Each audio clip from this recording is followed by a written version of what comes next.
Bismillahirrahmanirrahim. Assalamu alaikum, dear students. This is Tariq Amin, lecturer, Department of English, Cast. Our today's topic is use of auxiliary verbs, and this is the 11th lecture of the course Functional English. The course code is ENG 101. Let's have a look at the discussion agenda of today's class. First of all, we will discuss what are auxiliary verbs. After that, we will discuss the different types of primary auxiliary verbs that are three in number. The first one is the verb to be, the second one is the verb to have, and the third one is the verb to do. And these different verbs is, am, are, was, etc. are the different forms of the verb to be, and we have different past form of have, that is had, and we have past form of do as well, that is did. What are auxiliary verbs? When the verbs be, have, and do are used with ordinary verbs to make tenses, passive forms, questions, and negatives, they are called auxiliary verbs. There are two basic types of auxiliaries. The first one is primary auxiliaries, and the second one is modal auxiliaries. Primary auxiliaries are three in number, that are be, the verb to be, the verb to have, and the verb to do. And these three verbs have other different forms. And the modal auxiliaries are also called modals, and they are almost 10 in number, that are will, would, shall, should, can, could, ought, must, dare, etc. These are modal auxiliaries. And our today's topic, our today's lecture is about primary auxiliaries, not modal auxiliaries. The modal auxiliaries will be discussed in the next lecture, inshallah. Now, the verb to be is used in the formation of continuous tenses. We make continuous tenses, we make use of the different forms of the verb to be. Let's have a look at the first example. He is working. This sentence is continuous tense, and the second sentence is also continuous tense. The first sentence is present continuous tense, and the second one is past continuous tense. And in both sentences, the different forms of the verb to be are used. And the first sentence is used, and in the second sentence was is used, and both of the sentences are continuous sentences. The verb to be or the auxiliary to be is also used in the formation of passive sentences, like the gate was opened, the door was broken. Both of the sentences are passive sentences, so we also used be in the formation of passive sentences. Now, when be is followed by an infinitive, it indicates a plan, it indicates arrangement, or it indicates agreement. Like in the first example, I am to see him tomorrow. To see is infinitive. And in the second example, we are to be married. To be is infinitive. And before these infinitives, the different forms of the verb to be are used. In the first example, am is used, and in the second example, are is used. Are is used, and both of the sentences indicate plan, arrangement, or agreement.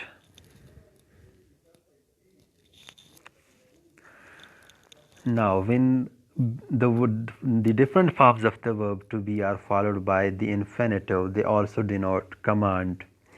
Like you are to write your name at the top of each sheet of paper. Second example is mother says you are to go to market at once. In these examples we can see that the forms of the verb to be, or the form of the verb to be, that is are, is followed by Infinitives. The first infinitive is to write, and in the second example, the form of the verb are, form of the verb to be is followed by the verb or the infinitive to go, and both of these sentences denote command. So we can also use the different forms of the verb to be in order to denote command.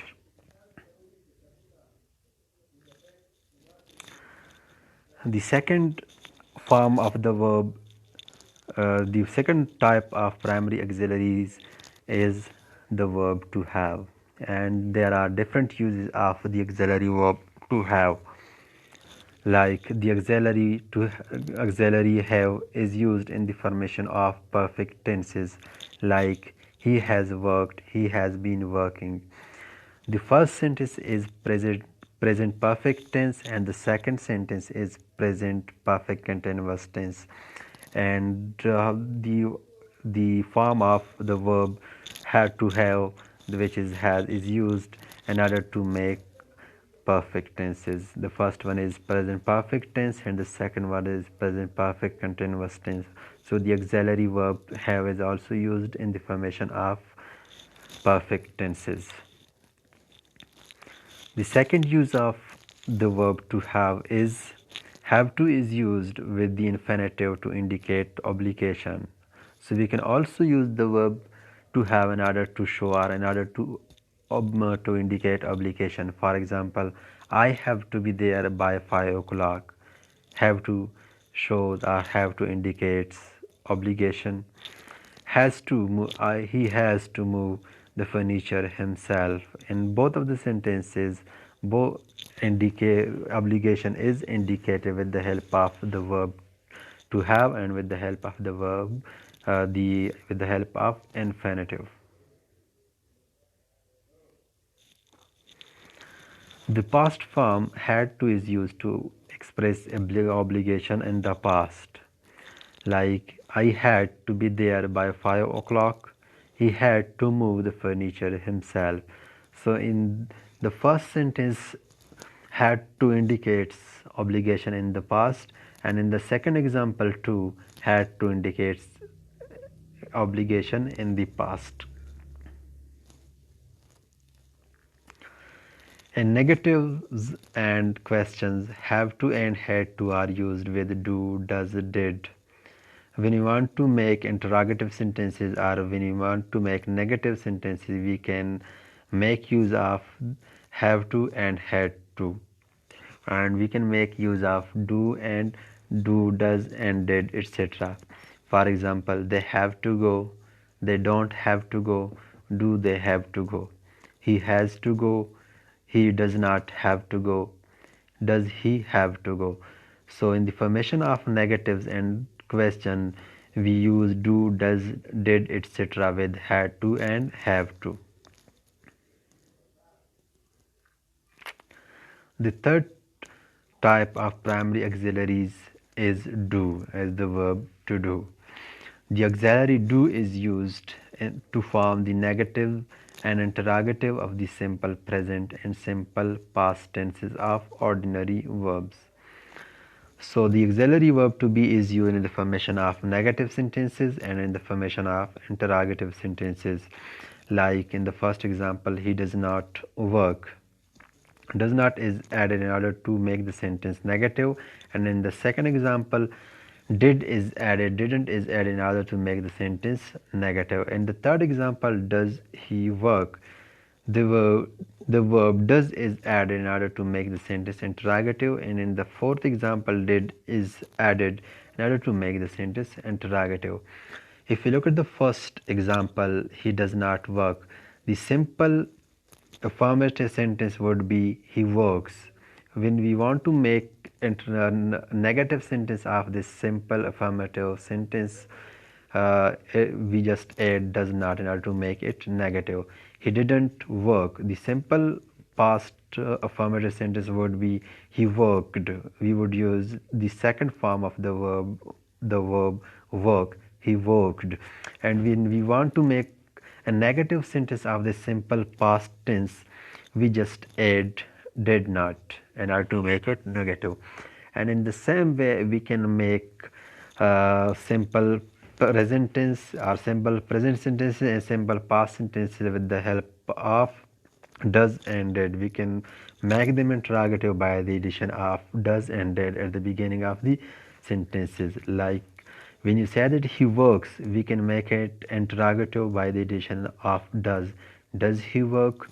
And simple past sentences or simple past sentences can also be made interrogative by the addition of the form of the verb to do, that is did, at the beginning of sentence.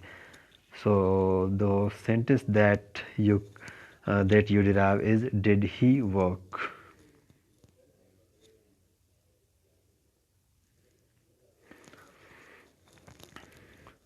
And there are some other uses of the auxiliary verb to do as well. It is also used to avoid repetition of a previous ordinary verb.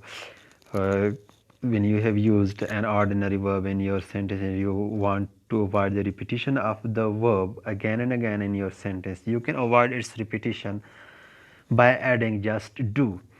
In this example, the ordinary verb, this example, which is do you know him, know is the ordinary verb, and in order to avoid its repetition in the second sentence, we just add do.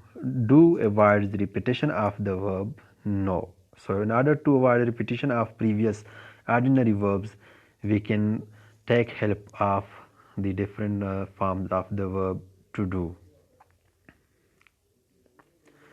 The second example is she sings well, and this example sings is the ordinary verb, and in order to avoid its repetition, we add just does. Does help us in avoiding the repetition of the verb sings. So do can also be used to avoid repetition of verb that have already been used in the previous sentences.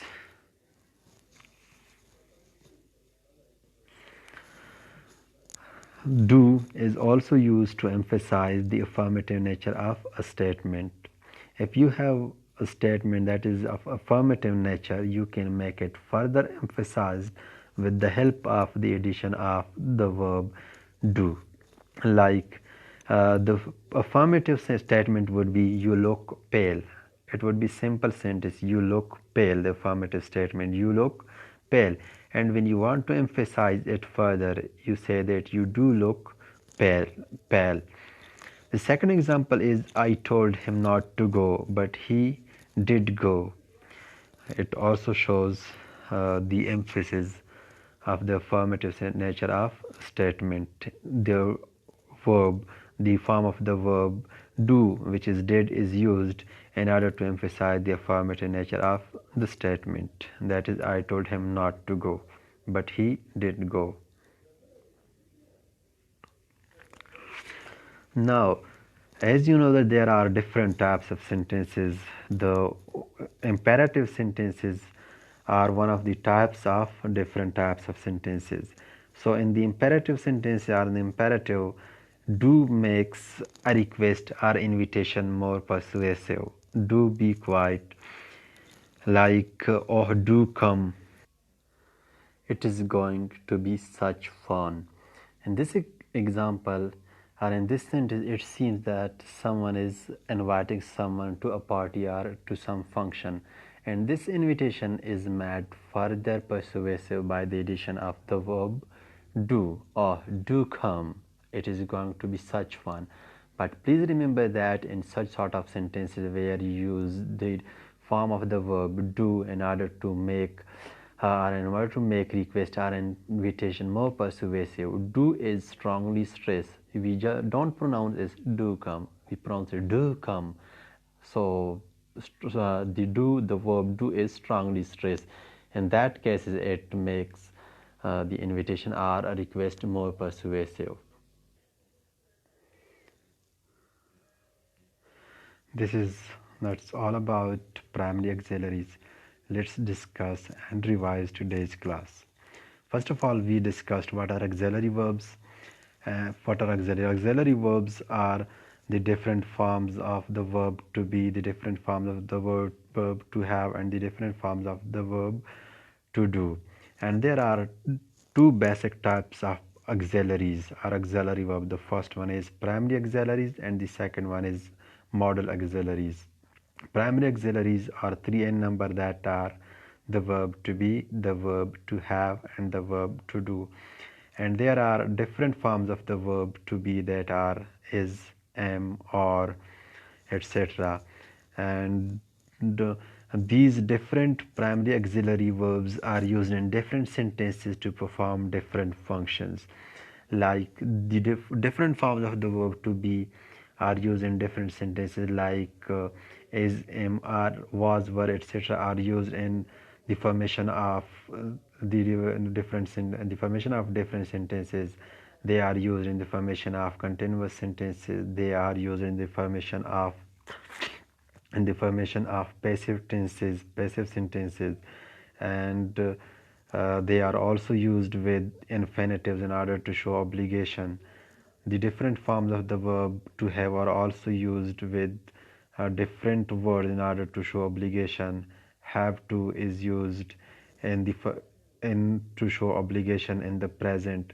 Had to is used to show obligation in the past.